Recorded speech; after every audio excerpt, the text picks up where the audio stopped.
नमस्ते दोस्तों, आपका स्वागत है मेरे YouTube चैनल में। दोस्तों, आज हम बात करने जा रहे हैं एक ऐसे वाक़या के बारे में जिसे होना तो चाहिए था बहुत ही सनसनीखेज़ और बहुत ही तूल पकड़नी चाहिए थी, लेकिन ऐसा हुआ नहीं। क्यों? मीडिया वाले, पुलिस वाले इस केस से, इस खबर से बचते रहे, क्योंकि उन्हें पता था कि अगर कहीं कोई थोड़ी सी भी ऊँच नीच होगी तो उनकी खैर नहीं। चलिए दोस्तों, आज के वाक़या की ओर। आज के वाक़या का जो मेन विक्टिम है वो है सुखमनप्रीत सिंह सिद्धू, जिसको प्यार से घर वाले सिप्पी सिद्धू बुलाते हैं। ये रहने वाले हैं चंडीगढ़, पंजाब के। इनके दादाजी Punjab and Haryana high court के रिटायर्ड जज रह चुके हैं। इनके पिताजी एडिशनल एडवोकेट जनरल के तौर पे काम कर चुके हैं पंजाब एंड हरियाणा कोर्ट में। इनके माता जी जो कि एक हाउसवाइफ है, और इनके भाई जिनको प्यार से घर वाले जिप्पी बुलाते हैं, सिप्पी और जिप्पी। जिप्पी सिद्धू भी एक अच्छे लॉयर हैं। बड़े होते होते सुखमनप्रीत सिंह को पता नहीं कहाँ से राइफल शूटिंग की लत लगी। उसे खेलना बहुत पसंद था। शूटिंग, वो निशाने लगाना, निशानेबाजी, टूर्नामेंट में भाग लेना उन्हें बड़ा पसंद था। घर वालों ने भी कभी मना नहीं किया, घर वालों ने उन्हें सपोर्ट किया, और 2001 आते आते वो गोल्ड मेडल जीत गए अपने एक साथी के साथ। इससे खुश होकर पंजाब गवर्नमेंट ने उन्हें पुलिस की नौकरी दे दी। सुखमनप्रीत सिंह अब पुलिस का अफसर बन चुका था। स्पोर्ट्स कोटा में पाई हुई वो नौकरी थी पंजाब गवर्नमेंट की ओर से। फिर क्या हुआ, क्योंकि घर वाले सब कोई लॉ की डिग्री उनके पास थी, उन्होंने सारे ने प्रैक्टिस कर रखी थी, तो सुखमनप्रीत सिंह का भी मन बदला और सुखमनप्रीत सिंह ने डिसाइड किया कि वो लॉ पढ़ेंगे। उन्होंने उस नौकरी से बाकायदा लीव लिया। लीव लेके वो लॉ की डिग्री हासिल की उन्होंने। उसके बाद वो वापस आए चंडीगढ़ और उन्होंने सिप्पी सिद्धू लॉ फार्म के नाम से एक लॉ फार्म खोली, और वो खुद एक बहुत अच्छे कॉरपोरेट लॉयर बन गए। प्रैक्टिस चलती रही, घर वाले भी खुश, वो भी खुश। फिर क्योंकि बीच बीच में वो टूर्नामेंट में हिस्सा लेने के लिए कहीं ना कहीं जाते रहते थे, तो वो पहुंच गए कनाडा अपनी ट्रेनिंग के लिए, शूटिंग की। उसके बाद वो दिन आया 18 सितंबर 2015 को। सिप्पी सिद्धू वापस आते हैं चंडीगढ़ अपनी मम्मी से मिलने। घर पहुंचते हैं, 2 दिन बड़ी अच्छी तरह से गुजरती है, और उस 2 दिन में वो अपनी मम्मी से मिलते हैं, भाई से मिलते हैं, बड़े सारी बातें होती हैं। बीच बीच में उनके शादी की बातें भी निकलती है, लेकिन सुखमनप्रीत सिंह को अब कुछ और करना था। इस वक्त आ जाता है 20 सितंबर 2015 का दिन। रात को करीबन 9 साढ़े 9 बजे सुखमनप्रीत सिंह के मोबाइल में एक फ़ोन आता है। फ़ोन आते ही सुखमनप्रीत सिंह अपनी माँ से कहते हैं कि थोड़ी देर में मैं आता हूँ, मेरा एक दोस्त बुला रहा है, मैं उससे मिल के आता हूँ। बाकायदा मम्मी उसकी मना करती है कि रात हो चुकी है, अभी जाने की ज़रूरत नहीं है, लेकिन वो जाता है, कहता है कि अभी तो आ जाऊँगा मैं। एक बार जो निकला, सिप्पी फिर घर नहीं आया। मम्मी वेट करती रही। 10 बज गए, 11 बज गए। अब मम्मी को चिंता होने लगी। वो सिप्पी के दोस्तों को कॉल करने लगी, ये जानने के लिए कि कहीं उनका बेटा उनके किसी दोस्त के पास तो नहीं चला गया। फिर क्या हुआ कि वो उसके दोस्तों के यहाँ तो नहीं था, लेकिन अचानक उसी वक्त सिप्पी सिद्धू के मम्मी के पास एक कॉल आता है। मम्मी आनन-फानन में कॉल उठाती है, ये सोचते हुए कि कहीं बेटे ने तो नहीं किया होगा।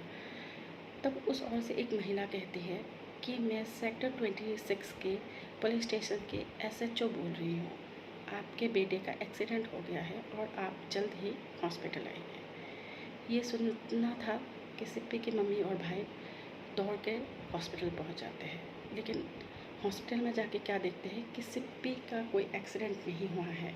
एक्चुअली सिप्पी को गोली लगी है और उनका डेथ हो चुका है। यूँ ही जब एसएचओ से बात कर रही थी, तो एसएचओ ने पूछा कि आपको क्या लगता है कि आपके बेटे को कौन मार सकता है। तो सिप्पी सिद्धू की मम्मी कहती है कि उन्हें पता नहीं है, और सिप्पी सिद्धू की मम्मी ये जानने की कोशिश करती है कि पुलिस को कहाँ से खबर मिली कि उनके बेटे को गोली लगी, और पुलिस कैसे पहुँचे उस मौके वारदात पे। तब एसएचओ बताते हैं कि सेक्टर 27 में एक पार्क है, पार्क के बगल में एक बिल्डिंग है, जहाँ एक महिला खाना खाने के बाद टहल रही थी, और टहलने के दौरान उन्हें गोली की आवाज़ सुनाई देती है। जब वो आगे की तरफ देखती है तो दिखती है कि एक लड़का गिरता है गोली लगते ही, और एक महिला और एक दूसरा लड़का वहाँ से भाग जाता है। अंधेरा था तो वो देख नहीं पाई कौन था, लेकिन उन्हें गोली की आवाज़ सुनी और उन्हें लगा कि कोई है जो गिर गया है। और 2 इंसान वहाँ से भाग गए थे। वो जो लड़का और लड़की थी, उस लड़की ने पोनीटेल कर रखी थी। फिर एक एफआईआर लॉन्च होता है, पुलिस तहकीकात करना शुरू करती है, लेकिन इस तहकीकात में कुछ नहीं निकलता। फिर सिप्पी की मम्मी सरकार से गुहार लगाती है कि इस केस को सीबीआई को ट्रांसफ़र कर दिया जाए। करीबन 5-6 महीने बाद ये केस सीबीआई को ट्रांसफ़र हो जाती है, क्योंकि एक रिटायर्ड जज के पोते के कत्ल का मामला था।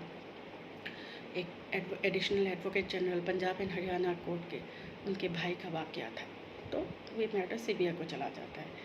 सीबीआई को जब जाता है 2016 में, तो सीबीआई कोशिश करती है कल्प्रिट को निकालने के लिए, लेकिन सीबीआई कुछ खोज नहीं पाती है।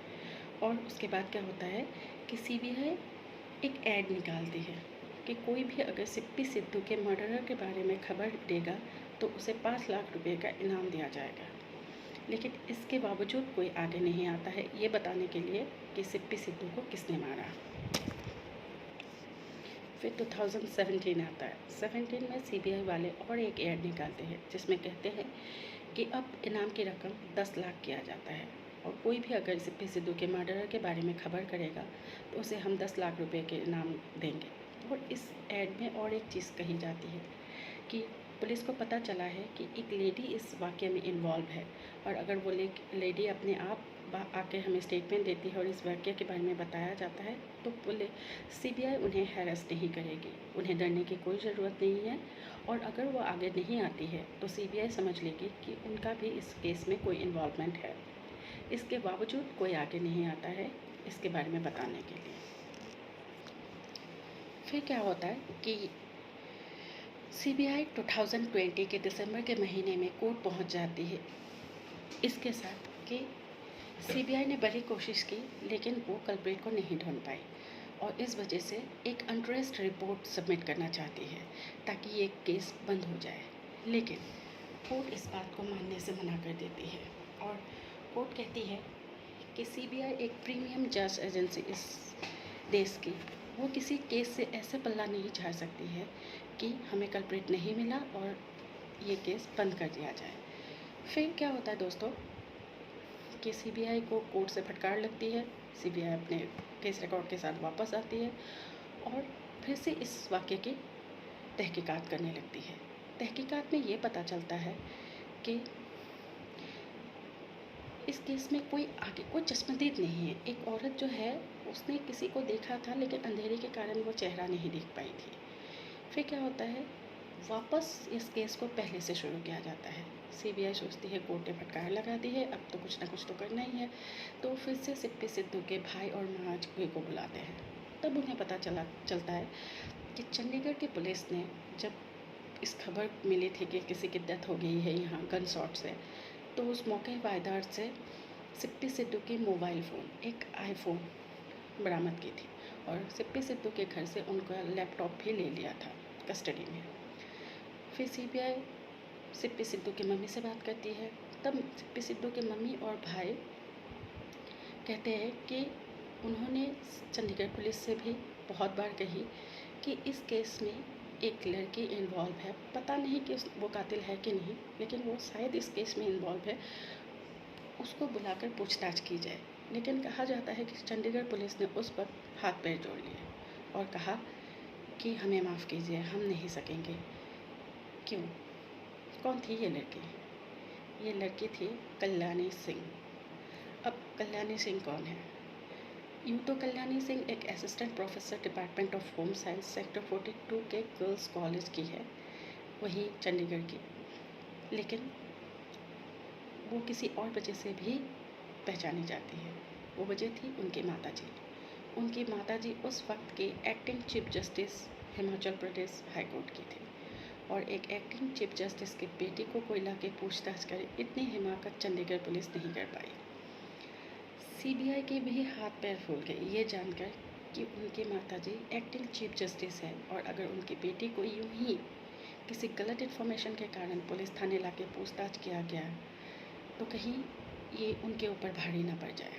तो हर कदम सीबीआई फूक फूक कर रख रही थी। सीबीआई क्या करती है, कल्याणी सिंह को बुलाती है, एक बार नहीं कई बार बुलाती है, उनसे पूछताछ करना चाहती है, लेकिन कल्याणी सिंह मना कर देती है इस वाक़ये के बारे में जानने के बारे में। सिर्फ जब सिप्पी सिद्धू के घरवाले से पता किया जाता है कि उन्हें क्यों लगता है कि कल्याणी सिंह इस मैटर में इन्वॉल्व हो सकती है, तब वो बताते हैं कि सिप्पी सिद्धू के घरवाले और कल्याणी सिंह के घरवाले बचपन से एक दूसरे को जानते हैं। बड़े होते होते सिप्पी और कल्याणी में प्यार पनपने लगता है। दोनों एक दूसरे को चाहने लगे थे और घर वालों की इस बात से कोई आपत्ति नहीं थी। बड़े होते होते सिप्पी एक नेशनल शूटर, साथ ही एक बहुत अच्छा कॉर्पोरेट लॉयर बन गया।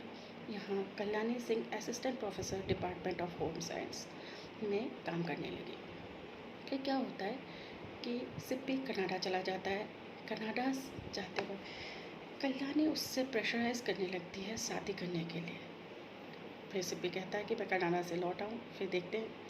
लेकिन कनाडा में रहने के दौरान सिप्पी को कहीं से पता चलता है कि कल्याणी सिंह का अफेयर किसी और के साथ चल रहा है और उसे कोई आपत्तिजनक फ़ोटोज़ भी मिलते हैं।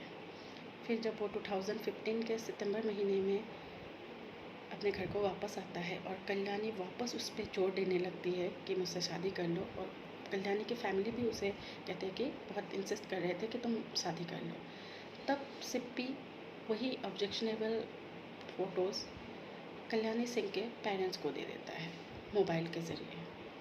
जब ये बात कल्याणी सिंह को पता चलती है तो कल्याणी सिंह मन ही मन ये सोचने लगती है कि शादी तो करूँगी नहीं, लेकिन इसे छोड़ूंगी भी नहीं। इस तरह से सिप्पी सिद्धू के घर वाले उन्हें बताते हैं कि शायद कल्याणी सिंह से शादी करने के लिए इनकार जो किया और जो ये ऑब्जेक्शनेबल फ़ोटोज़ सिप्पी ने दे दिए, उसी के कारण उसका मर्डर हुआ था। फिर तहकीकात के दौरान वो मोबाइल फ़ोन आईफोन जो मिला था मौके वारदात से, जब उसकी खोजबीन की जाती है तो पता चलता है कि ये आईफोन कल्याणी सिंह ने ही सिप्पी को गिफ्ट किया था।